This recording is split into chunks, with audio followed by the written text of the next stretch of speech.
ഇത് കായിട്ടാലേ എത്ര നാൾ കൊണ്ട് തന്നെ നമുക്ക് ഇത്തരത്തിൽ വിളവെടുക്കാറാവുന്ന ഒരു തരത്തിലേക്ക് എത്തും? ഇതൊരു മാക്സിമം ഒരു 50 ദിവസം 50 ദിവസം ആകുമ്പോഴത്തേക്ക് നമുക്ക് കായ എടുക്കാറാവും. അത് ശരി.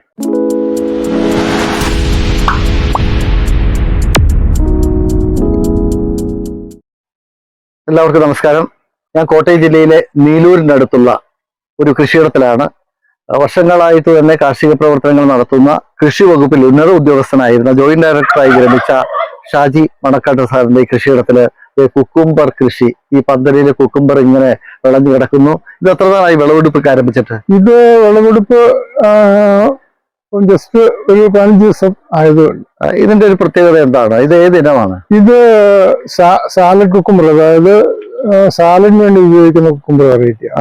എത്ര വലിപ്പമൊക്കെ? സ്നോ വൈറ്റ് എന്നാണ് ഇതിന്റെ മാക്സിമം. ഇത്രയും ഇതില് ഈ വലുപ്പത്തിൽ എടുക്കും. ഇതിന് വലുത് കഴിഞ്ഞാൽ എടുക്കാൻ ടേസ്റ്റ്. സ്നോ വൈറ്റ് എന്നാ ഈ വെറൈറ്റിയുടെ പേര്? Snow white. അത് നട്ട് കഴിഞ്ഞാൽ എത്ര നാൾ കഴിയുമ്പോഴേക്കും ഇത് നട്ട് കഴിഞ്ഞാൽ ശരിക്കും 25 ദിവസം ആകുമ്പോഴത്തേക്കും പൂക്കുന്നതാണ്. ഓ ശരി, 25 ദിവസം കൊണ്ട് പൂവിടും. പക്ഷെ ഒരു 45 ദിവസം ആകുമ്പോഴത്തേക്കും നമുക്ക് ഫലം എടുക്കാൻ തുടങ്ങാം. അപ്പൊ അത് കുക്കുംബറും അതോടൊപ്പം തന്നെ പയറും അല്ലേ ചേർന്ന് കിടക്കുന്ന ഒരു കാഴ്ച കൂടി നമുക്ക് അതിലേക്ക് നീങ്ങുമ്പോൾ കാണാനായിട്ട് കഴിയുന്നുണ്ട്. സൈഡിലും മുളക്. സൈഡിലും മുളക്. അപ്പൊ ഇതൊരു എന്താണ്, ധാരാളം വ്യത്യസ്തങ്ങളായിട്ടുള്ള ഇനങ്ങൾ തന്നെ, പച്ചക്കറി ഇനങ്ങൾ തന്നെ നമുക്ക് പലയിടങ്ങളിൽ ഇതിനകത്ത് പാഷൻ ഫ്രൂട്ട് പടർന്നു മെയിൻ ആയിട്ട് ഉദ്ദേശിക്കുന്നത്. ശരി. അപ്പൊ ഇത് പോയി കഴിയുമ്പോഴേക്കും പാഷൻ ഫ്രൂട്ട് പടർന്ന് ഇപ്പൊ കയറിയിട്ട് നിരന്ന് കായ്ച്ചോളും. അതാണ് പ്രത്യേകത. അപ്പോ ഈ കുക്കുംബറിന്റെ ആദായം നമുക്ക് എത്ര നാൾ കിട്ടും? കുക്കുംബർ ഒരു 3 മാസം 90 ദിവസം. അതിന്റെ മാർക്കറ്റ് എങ്ങനെയാ സാർ?